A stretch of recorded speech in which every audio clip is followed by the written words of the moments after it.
Vous vous prélassez sur le pont du navire quand une masse blanchâtre et grise apparaît à l'horizon. À la manière d'un cauchemar ou d'un film d'épouvante, une étrange brume approche lentement du bâtiment. Elle semble sans fin, impossible de distinguer où elle débute et s'achève. En un rien de temps, le bateau paraît minuscule, perdu dans une mer de glace. C'est alors que vous comprenez, ce n'est pas le brouillard, mais un iceberg, et votre navire est sur le point de connaître le même sort que le Titanic. Ce genre de scène est d'ailleurs tout à fait plausible, car le plus grand iceberg au monde, dénommé A23A, s'est remis en mouvement après être resté prisonnier plusieurs mois d'un gigantesque tourbillon océanique. C'est la seconde fois, en quelques années seulement, que ce colosse de glace parvient à se libérer.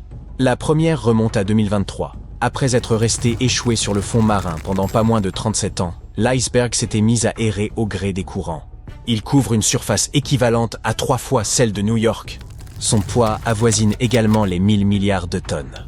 Ce monstre glacé s'est détaché pour la première fois de la plateforme glaciaire de Filchner, en Antarctique, en 1986. Mais au lieu de dériver, il s'est immobilisé sur les hauts fonds, à une faible distance de son point de rupture. Il a ainsi fondu beaucoup plus lentement que la majorité des icebergs. C'est en décembre 2023 qu'A23A s'est enfin libéré pour de bon, entamant une lente dérive loin de l'Antarctique.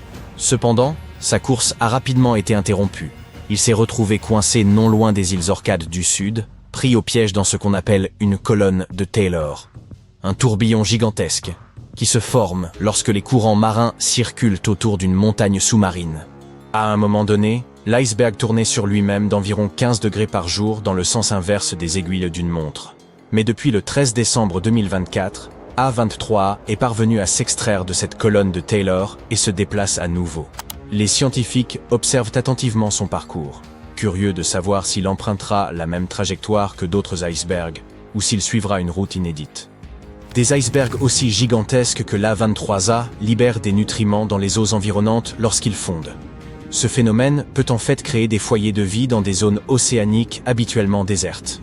Pourtant, il reste encore beaucoup à comprendre sur la manière dont les caractéristiques telles que la taille, la forme ou l'origine d'un iceberg influencent ce processus.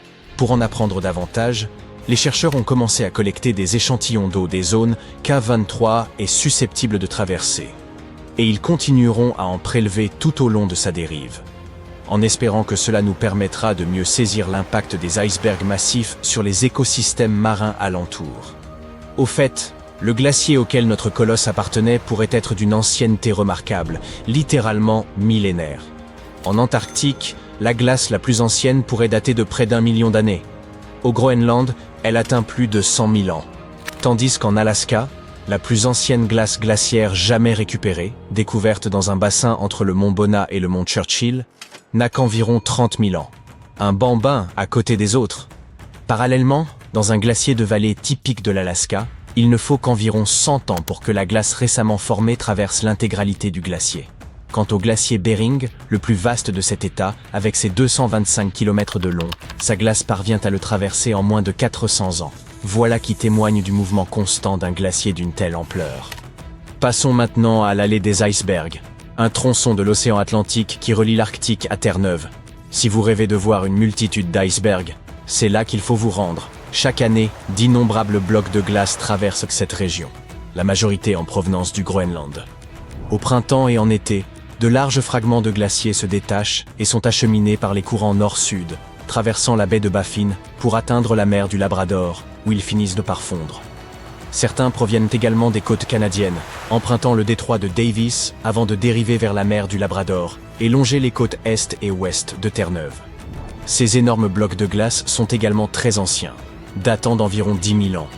Chaque année, entre 400 et 800 icebergs de taille moyenne à grande traversent l'allée des icebergs. La vitesse de leur dérive dépend de leur volume, de leur forme, des courants, des vagues et du vent. Mais la vitesse moyenne reste inférieure à 600 mètres à l'heure. Il existe 6 types d'icebergs traversant l'allée. Les icebergs tabulaires sont de grandes plaques de glace, bien plus larges que hautes. Les icebergs trapus ont des bords abrupts et des angles acérés, semblables à des pyramides tronquées. Les icebergs biseautés possèdent un côté raide et une pente inclinée. Les icebergs en dôme ont un sommet arrondi. Les icebergs pointus ont un ou plusieurs sommets escarpés. Enfin, les icebergs érodés prennent la forme d'un U, avec une section évidée. Tous sont impressionnants. Laissez-nous savoir en commentaire lequel est votre préféré. Quoi qu'il en soit, à mesure que ces icebergs dérivent vers le sud, l'eau plus chaude accélère leur fonte, ce qui les rend imprévisibles, parfois même dangereux.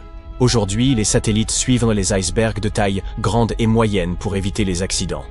Mais les plus réduits restent un danger pour les petites embarcations. En 2018, un iceberg a fait les gros titres lorsqu'il s'est approché de manière inhabituelle du village de Ferryland à Terre-Neuve. Les photos montrant ce gigantesque iceberg dominant les maisons du village ont fait le tour du web. Il s'est retrouvé coincé dans 100 mètres d'eau, une zone bien trop peu profonde pour sa taille colossale. Et maintenant, je vais vous emmener dans un voyage étonnant à travers le passé pour assister à la naissance de quelque chose de magnifique et d'une grande tragédie. Son existence même a conduit à l'une des plus grandes catastrophes de l'histoire. Regardez, un immense bloc de glace se détache d'un glacier dans le sud-ouest du Groenland. Il est composé de neige tombée il y a plus de 1700 ans, à l'époque où les mammouths erraient encore sur la Terre. L'énorme iceberg débute son long périple. Il mesure plus de 520 mètres de long et pèse 75 millions de tonnes. Malgré sa taille, il reste relativement paisible et s'éloigne des navires ainsi que des principales voies maritimes proches de son glacier natal. Cependant, il commence à dériver vers le sud, bien plus loin que la plupart des icebergs. En général, des blocs comme celui-ci fondent bien avant de parvenir dans des eaux aussi chaudes. Parmi les 5000 à 3000 icebergs qui se détachent des glaciers et du Groenland chaque année, seuls 1% environ parviennent jusqu'à l'Atlantique. La trajectoire exceptionnelle de cet iceberg, qui atteint plus de 8000 km au sud du cercle arctique en avril, le rend véritablement unique. Même après plusieurs mois de fonte, ce bloc de glace reste d'une taille impressionnante. Il pèse environ 1,5 million de tonnes, soit près de 2 fois le poids du pont du Golden Gate. Au-dessus de l'eau, sa partie visible s'élève à plus de 30 mètres. Mais, comme la plupart des icebergs, la majorité de sa masse, environ 90%, demeure sous la surface. L'histoire de cet iceberg prend une tournure tragique le 14 avril 1912, lorsque, devinez quoi? Eh oui, il croise le paquebot Titanic. Le navire se trouve à environ 600 km de Terre-Neuve dans l'océan Atlantique Nord, lorsque l'iceberg semble surgir de nulle part. L'équipage ne le repère que quelques minutes avant la collision. Pourquoi ne l'ont-ils pas vu plus tôt? Une excellente question. La plupart des gens imaginent les icebergs comme de grands blocs de glace d'un blanc éclatant, souvent recouverts de neige. Pourtant, en réalité, les icebergs existent sous une multitude de couleurs. Certains présentent des rayures, des motifs, ou même des tourbillons semblables à des bonbons. Et il est même possible qu'ils soient noirs. Un iceberg peut devenir noir de 2 manières. Lorsque la glace est extrêmement pure, sans bulles ni fissures, elle absorbe toute la lumière au lieu de la renvoyer, ce qui lui donne une apparence sombre. Une autre possibilité est qu'une éruption volcanique recouvre un glacier de cendres. Si un morceau de ce glacier se détache, il peut revêtir une teinte noire. Les chercheurs ne sont toujours pas certains de la raison pour laquelle l'iceberg du Titanic semblait sombre, ou même si c'était réellement le cas. Cependant, la vigie a affirmé qu'il paraissait noir. Un autre matelot l'a décrit comme gris ou gris foncé. Une hypothèse suggère que ce bloc ait pu être un iceberg noir, formé lorsque la partie supérieure fond, ce qui entraîne un basculement de l'iceberg. Si la partie inférieure est suffisamment lisse pour absorber la lumière, il apparaît alors sombre. Cependant, même si l'iceberg n'était pas véritablement noir, la nuit a certainement dû compliquer sa détection. Les icebergs réfléchissent peu la lumière, notamment lorsqu'ils sont irréguliers ou verticaux. Ils se fondent alors dans l'océan sombre et scintillant. Sans radar, il est extrêmement difficile de repérer un iceberg la nuit, ce qui explique probablement pourquoi l'équipage du Titanic ne l'a pas aperçu à temps. La plus grande région volcanique sur Terre n'est pas en Afrique ni au Japon, mais sous la glace de l'Antarctique. Les scientifiques ont découvert 138 volcans dans sa partie occidentale, et si jamais ils se déchaînent, vous le remarquerez sûrement. Il pourrait y faire fondre d'énormes quantités de glace qui se déverseraient dans l'océan, en augmenteraient le niveau et rendraient notre planète inhabitable pour les humains. Mais avant que vous ne fassiez vos bagages pour vous envoler vers une autre planète, écoutez-moi. Actuellement, seulement 2 des volcans de l'Antarctique sont officiellement classés comme actifs. Et il faudrait toute une série d'éruptions, décennie après décennie, pour qu'ils aient un impact sérieux sur le monde entier. Le mont Erebus, l'un de ces 2 volcans actuellement en activité, porte fièrement le titre de volcan actif le plus austral du monde. Il est en éruption continue depuis au moins 1972. Il émet des panaches de gaz et de vapeur, et parfois, il expulse même des roches. Les scientifiques appellent ça des éruptions stromboliennes. L'une de ses caractéristiques les plus impressionnantes est un lac de lave, situé dans l'un de ses cratères sommitaux, avec des matériaux en fusion à la surface. De tels lacs sont assez rares, car certaines conditions sont nécessaires pour que leur surface ne gèle jamais. Le second volcan actif est l'île de la Déception, une masse de terre en forme de fer à cheval. C'est la caldeira d'un volcan actif qui est entré en éruption pour la dernière fois il y a plus de 50 ans. Les scientifiques qui le surveillent disent qu'il ne devrait pas se réveiller de sitôt. L'Antarctique est également le théâtre de régulières fumerolles. Il s'agit d'émanations de gaz et de vapeur volcanique. Dans les conditions adéquates, les crevasses peuvent expulser suffisamment de matériaux pour ériger des tours de glace de 3 mètres de haut. Les scientifiques surveillent les volcans de l'Antarctique avec des sismomètres qui se mettent en marche lorsque la Terre commence à trembler à cause de l'activité volcanique. Parfois, ils utilisent également des technologies plus complexes, mais les opérations sont toujours difficiles en raison de la distance de cette région polaire et des moyens qu'il faut mettre en œuvre pour s'y rendre.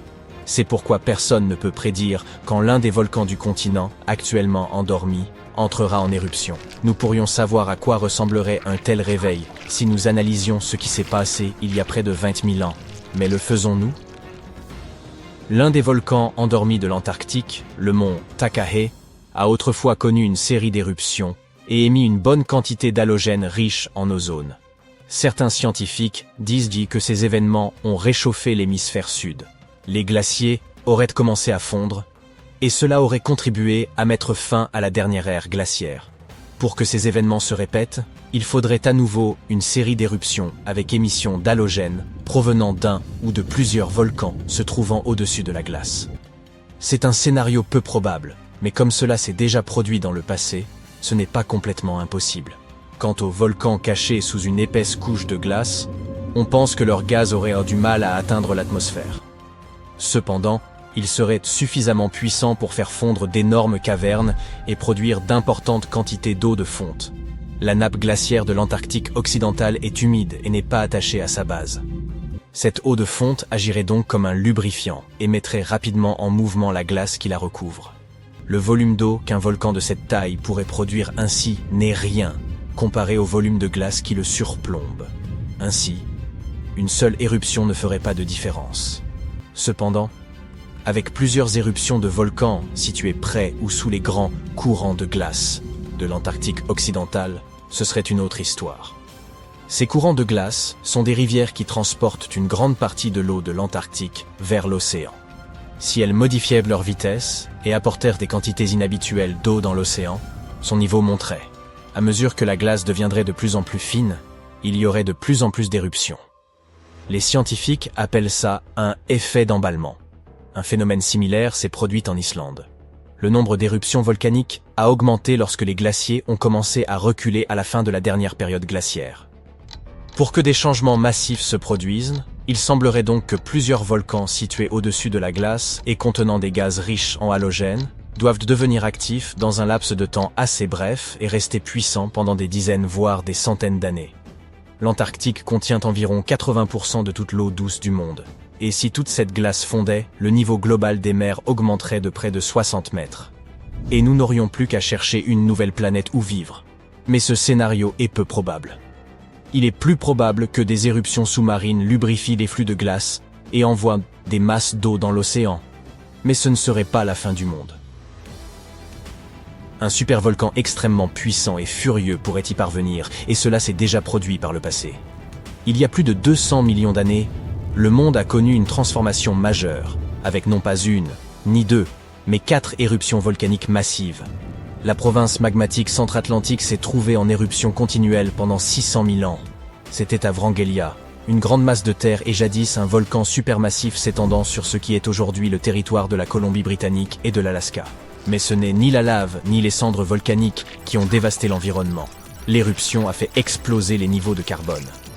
La planète n'a plus jamais été la même après ça. Cette activité volcanique aurait permis aux dinosaures de devenir les géants que nous avons découverts dans Jurassic Park.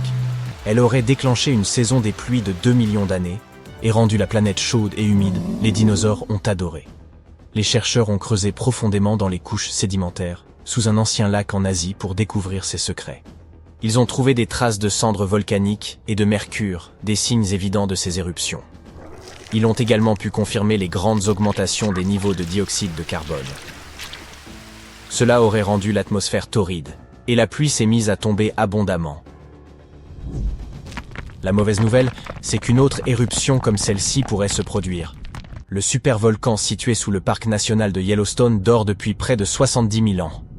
Mais s'il se réveillait, ce serait bien plus catastrophique que l'éruption du mont St. Helens en 1980. On la considère comme l'éruption volcanique la plus désastreuse de l'histoire des États-Unis. Elle s'est produite après 2 mois de tremblements de terre et d'injections de magma, qui ont affaibli puis détruit toute la face nord de la montagne. La colonne éruptive s'est élevée à plus de 24 000 mètres dans l'atmosphère et a répandu des cendres sur 11 États américains et plusieurs provinces canadiennes. Et la dernière éruption de Yellowstone fut 1000 fois plus grande que celle-ci. Le sol de Yellowstone repose sur un point chaud, composé de roches fondues et semi-fondues. Ce magma s'écoule au-dessous du parc, à environ 8 km de profondeur, et fait s'enfler le sol comme un ballon. Mais lorsque le magma refroidit, le sol retourne à son état habituel. Les volcanologues surveillent cette activité depuis un siècle. Ils ont remarqué que le sol s'était soulevé d'environ 25 cm il y a une vingtaine d'années, mais que depuis 2010, il redescendait. Les experts disent que nous n'avons pas à craindre de grandes éruptions prochainement. La fin du monde n'est donc pas pour demain. Mais une certaine activité souterraine retient actuellement l'attention des scientifiques. Comme les humains n'ont pas été témoins de tout ce qui a pu se passer à Yellowstone, il est plutôt difficile de dire avec certitude ce qui se mijote là-dessous. Yellowstone a connu quelques grandes éruptions au cours des quelques derniers millions d'années. Elles se sont produites avec une grande régularité, avec des intervalles de 6 à 800 000 ans. La dernière grande éruption a eu lieu il y a environ 640 000 ans, et elle a véritablement remodelé tout le paysage, dispersant des cendres et des débris jusqu'en Louisiane. Il est toujours possible d'en voir les conséquences dans la caldeira de Yellowstone. Les experts disent qu'une éruption massive comme celle-ci est un scénario peu probable. Il est plus probable que nous assistions à des éruptions de vapeur et d'eau chaude ou, au pire, à des coulées de lave. Mais quand et avec quelle force cela se produira reste un mystère pour les scientifiques.